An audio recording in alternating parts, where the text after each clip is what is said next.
안녕하세요. 킹킴 변호사의 호변입니다. 네, 안녕하세요. 킹킴 변호사의 김변입니다.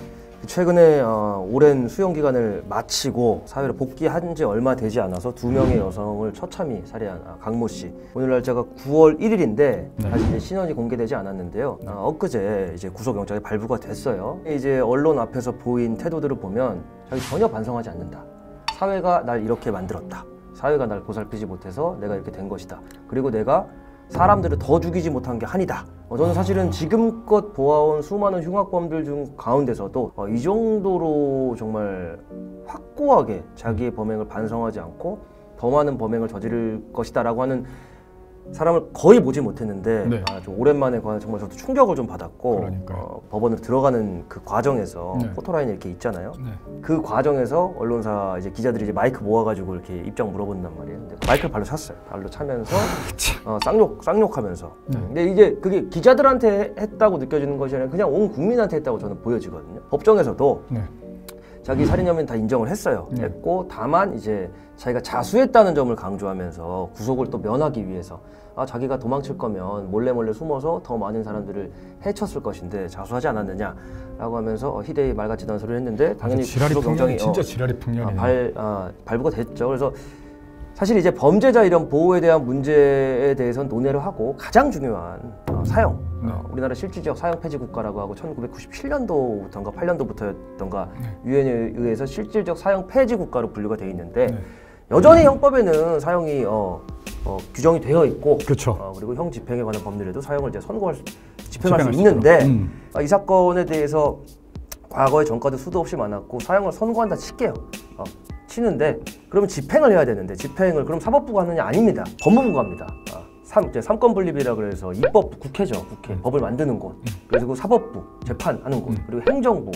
가장 정점에 청와대를 기반으로 한 수많은 행정 조직들이 있는 그곳. 거기에 이제 법무부도 속해 있는 거거든요. 그래서 검찰도 법무부에 소속돼 있는 거예요. 법무부 장관 지휘를 받는 곳인데 최종적으로 법무부 장관이 사형 집행 결정을 해야 되는데 집권의 최고봉에 있는 대통령의 의지가 있어야 되는 건데 저는 뭐 개인적으로는 이제 아까 말씀드린 대로 입법부에서 뭐 형 집행에 관한 법률을 개정을 해서 사형을 선고받은 피고인은 몇 년 안에 사형을 집행해야 된다 라고 하는 것도 방법일 수 있는데 현실적으로 불가능해요. 그렇죠. 이게 왜냐하면 여당 야당 매번 여당 야당 바뀌기 그게 몇 년 주기든지 간에 바뀌기 마련인데 거기서도 이제 갈등이 있을 수 있고 여기서 통과되기가 쉽지가 않고 일단 행정의 최고 통치권자인 대통령이 결정해야 될 문제이기 때문에 저는 개인적으로 사형 집행하겠다고 그 공약이 실천으로 이어질지는 모르겠으나 저는 진짜 그 공약 내거는 사람한테 무조건 내년 총선에 소중한 한 표를 찍고 싶습니다. 그리고 사실 이번 본건 범행 같은 경우는 사형을 선고해야 되는 게 맞다고 보는 게 우리가 보통 볼 때 범행의 동기를 본다거나 수법의 잔혹성이라던가 또는 뭐 이 사람의 뭐 그 후의 태도의 반성 뭐 이런 부분들을 다 보는데 이 사람 같은 경우는 그 피해 대상 자체도 일단은 저항을 하기 힘든 정말 그냥 여성이었고 수법도 잔혹하고 그리고는 그 후에 지금 막 카메라 발로 걷어차고 죄는 인정하는데 거기에 대해서 뭐 감형이나 받을 생각을 하고 있고 이런 사람은 또 사회에 풀어놔봤자 얘는 교화 가능성이 없거든요. 제가 봤을 때는. 그래서 진짜 이 건에 한해가지고는 정말로 사형이 선고되는 게 맞다고 봅니다. 그리고 이제 이 건뿐만 아니라 과거에도 이런 건들이 여러 건 있었는데 지금 사실은 사형을 선고를 하더라도 집행을 안 하니까 소위 이제 그 빨간 딱지라 그래서 사형수들은 이제 교도소에 가면은 이제 수영복 입고 빨간 딱지 붙이거든요. 근데 거기서도 아무도 터치를 못 해요. 교도관들 말을 들어서 징벌을 가도 어차피 사형수는 미래가 없어. 그렇기 때문에 거기서도 진짜 우리 국민들의 피 같은 세금 내서 그런 놈들 등 따시고 배불리게 그렇게 하고 있는 것 자체도 첫 번째 말이 안 되고 그거는 제가 차치할게요. 근데 지금 이 강모 씨 이런 놈 같은 경우는 명백히 선언하잖아. 자기 또 죽이겠다고. 근데 이런 경우야말로 국가의 형벌권을 발동해서 영원히 사회와 격리시켜야 되는 수단의 유일한 수단인 사형 집행을 해야 되는 것이 아닌가. 왜냐, 교도소에 있는 것도 교도소 사회예요. 다 죄짓고 들어간 사람에서 나쁜 놈도 있고 반성하고 나눈 놈도 있지만 그 사람들도 다 거기가 사회고 또 거기에 교도관들 있잖아요. 다 이제 교정공무원들을 얼마나 고생하고 힘들게 하는데 그 안에서 이 행태를 보면서 사형을 선고시키고 집행 안 하는 것이 옳은가라는 거에 대해서는 전 정말 한결같은 의문점을 가지고 있었고 오판의 위험성은 어떻게 하냐.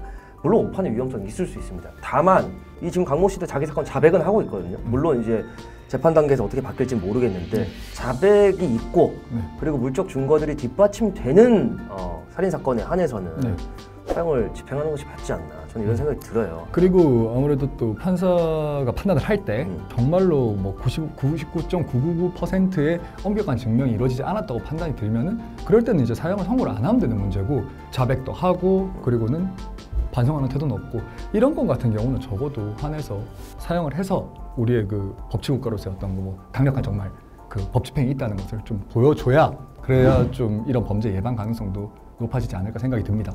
저는 개인적으로는 이제 우리나라가 문부 독재 정권을 거쳐서 민주화 과정을 거치면서 세계 최상위 민주주의 국가를 이제 이뤄내 가고 있다고 생각하거든요. 그렇죠. 우리나라만큼 정말 질서정연하게 민주주의를 실현하고 법치주의를 잘 따르는 국민성이 있는 나라들이 저는 흔치 않다고 봐요. 근데 그런 나라에서 어쨌든 국민을 보호해줘야 될 입장에 있는 특히 사법부 사형 선고해야 될 사건 해야 되고 가장 중요한 행정부에서 결단을 내려야 될 부분하고 그리고 또 입법부에서도 합의가 된다면 사형을 선고하고 집행할 수 있는데 조금 더 힘을 실어줄 수 있는 법 개정을 해야 되지 않나 맞습니다. 라는 생각이 들고 우발적 살인까지 뭐 사형 선고하라는 말 절대 아닙니다.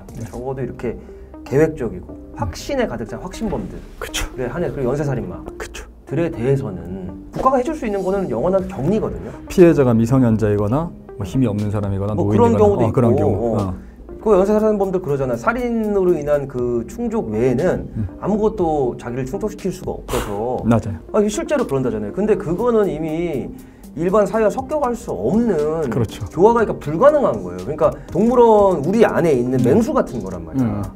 근데 맹수가 조련사의 말을 듣지 않고 사람들이 물면 어떻게 해요? 어쩔 수 없죠. 안락사 시키잖아요. 그렇죠. 그런 케이스거든. 맞아요. 근데 여기에 뭐 범죄자 인권한다고 그런 거 제발 좀 이제 안 했으면 좋겠고. 뭐 외국 같은 경우는 범죄자는 얼굴 바로 그냥 오픈하고 옆에 그렇죠. 있는 경찰들의 얼굴을 모자이크 해주는데 우리나라는 옆에 경찰들이 나오고 그 범죄자 새끼가 모자이크가 돼 있어. 난 이해가 안 가 진짜. 나도 이해가 안 가. 납득이 안 가요. 도대체 그런 예를 들어서 신상 공개부터 해서 뭐 특강법에 특별한 심의위원회를 거쳐서 범죄가 굉장히 중대하고 재범의 우려가 있고 그 심의위원회 표결을 거쳐서 그걸 그 말도 안 되고 복잡한 절차를 거쳐서 해야 되는 것 자체가 거기서부터 이해가 안 되는데 납득이 안 가요. 그런 거를 반대하는 특정 뭐 일부 시민단체라는 뭐 표명 캐치프레이즈를 내걸어서 반대하는 그런 집단들 더더욱 이해가 안 되고 맨날 물어보고 싶어요. 그 반대하는 인간들 니들이 그 가족들이 그 고통을 당하면 그 반대할 것 같습니까? 그러니까. 절대 그런 생각 안 합니다. 그러니까. 이런 강력 범죄에 대해서 저희도 법조인으로서 너무 이제 다룰 수 있는 거 맨날 양형 기준에 따라서 이제 이거 양형 기준은 절대적인 게 아니기 때문에 사법부에서 좀 더 높게 선고해야 된다 이런 말을 이제 많이 드렸는데 이걸 떠나서 이제 진짜 대선 이제 시즌이 다가오는데 물론 뭐 사형보다 더 중요한 이슈도 있어요. 근데 저는 법조인으로서 그리고 이제 이런 사건에서 무기력함을 느끼는 한 국민으로서는 이런 부분에 있어서 정말 결단을 가진 지도자가 있어야 되지 않나. 그 부분에 하는 강력한 리더십하에 나머지 입법, 사법도 바뀌어야 되지 않나 하는 생각이 들어요. 저는 그래서. 맞습니다. 돌아가신 피해자분들 이제 보니까 안타깝게 돌아가셨는데 다시 한번 명복을 빌고 그리고 이 재판부에서는 정말 좀 책임감 있는 판결 선고해 주셨으면 좋겠네요. 법이 허용하는 최대한의 엄벌 정말 최고형을 내려주시기를 부탁드립니다. 아무튼 다시 한번 피해자분들 명복을 가슴 깊이 진짜 위로드리고 다음 시간에 또 다시 찾아오겠습니다. 감사합니다. 감사합니다.